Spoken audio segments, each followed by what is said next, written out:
Every day, we encounter so many different people. It may be the same few who revolve in your life, but sometimes you may encounter some people you've never really talked to before, but for whatever reason, you did that day. No two people you talk to are the same. People have different mannerisms, different ways of making conversation, different reactions, and at the end of the day, it's all about respecting those things about each person you encounter. So our question is, why then is it so hard for people to be themselves? Why is it so hard for people to be independent? Because that's a good question. Wait. Just like, wait, can I restart? I don't know. Restart. I think it's just like everybody like tries to get the approval of other people. Because like no one's telling you what to do, so you have to figure out everything yourself. You just want people to like you. Being independent is hard now because you need, like, in today's society, you need help from people to get to where you want to be.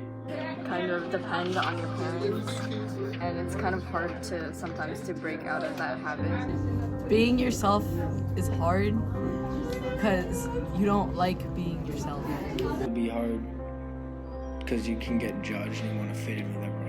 We're so used to other people helping us and doing things for us that it's kind of a big change. Because just as like social pressures, you're always afraid of like what others think about you and what they perceive you as. There's a lot of different distractions from other people telling you stuff about themselves, so it's really hard to be you. I guess you feel more comfortable when you're dependent on other people. You have to make decisions on your own. Yeah, there are a lot of unreasonable societal expectations that we have to follow. Because maybe they want to fit in with the other crowd. So we're not 18 yet. They feel it's easier just to be like everyone else. First, when I moved here, it was hard to be myself because people are like, because they spoke a different language and I didn't understand everything they said. And so sometimes it was hard to like fit in. There's lots of peer pressure and people that might stop them from being themselves. Then they can't have anybody to go to if they have like a struggle or problem. Because they want to fit in. Sometimes people go for like insecurities with themselves. Like sometimes they might not like the way they look or like the clothes that they wear. I think it's hard to be yourself because you get to deal with a lot of peer pressure. I don't think people would accept you like your actual personality, so you kind of have to put on a mask. Especially on social media, there's like an image that people think they're supposed to follow to like be the perfect person, but then in real life, it's like it's just really not possible to be like that fake and that happy. People kind of judge each other now. They want you to be good, like athletic. They want you to be like, gaming, like stuff like that. So like it's like kind of hard now in our generation.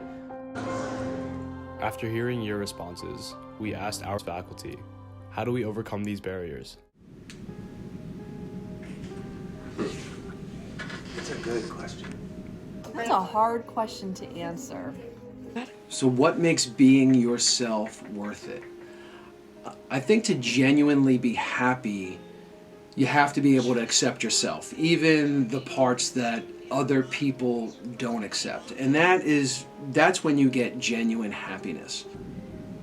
A lot of people get their personal power from fitting in and sort of hiding in groups and acting kind of like sheep. I call them sheeple.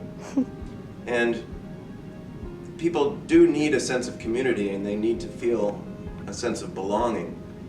But I feel like there are too many people that act exactly like all the other people.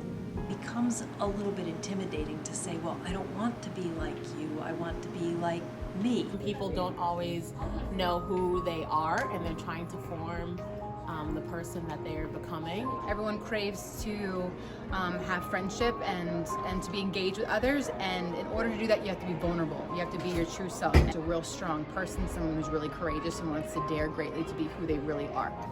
And it's easier to blend in, so why should you be true to yourself? Why should you be your authentic self? And I believe you should be your authentic self because you're never going to be truly happy or at peace unless you are. The reason is so that you could sleep happily at night, because you always want to have a good night's sleep.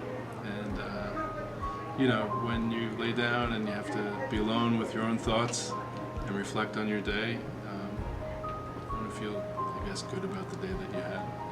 And everybody has that right. And you have a right, and it's a freedom, so you might as well take advantage of it. It's really worth taking a little time by yourself to figure out what makes you you. And And I think the most important thing to do is to stop and think about taking a self-inventory, really thinking about what your passions are, what your fears in life are. Making that little voice inside of yourself talk down those fears and talk up your passion. It takes practice, you need some resilience, but ultimately once you accept who you are, you're going to be better on the inside and the outside. The first and most important thing is to be honest with yourself. And after you're honest with yourself, you can slowly become honest with people that you trust. And they'll appreciate it. And I've always seen a person's relationship with themselves as sort of a work of art, a performance, and that performance should be expressed. You just got to be you and not let other people judge you, because, you know, sometimes the songs that we hear in our mind are just songs of our own. And there are some paths in life that are designed only for you. So how do you figure out who you truly are? You have to stop the noise, tune out, quiet your mind, and listen to your gut. Surround yourself with people who don't judge and accept you for who you are. Sometimes you have to wish a friend well and move on. You have to choose the road, the path that is right for you. You're not in this to make anybody else happy. Your life will be as successful as you are happy one day. So please choose wisely and get to know yourselves and follow your heart. You know, it's pretty easy to lose sight of the importance of being yourself when every day there are barriers that tell you to be someone you're really not. What we're asking you right now is to hear the wisdom from those who have struggled with individuality as you have, and as everyone does. This is what they wish they could have heard, so take it for what you will. Oftentimes, it's the fear that keeps us from doing what we truly want to, the fear of rejection, the fear of loneliness. But when you think about it, it's a beautiful thing when you start being yourself, and those who love and accept you begin surrounding your life.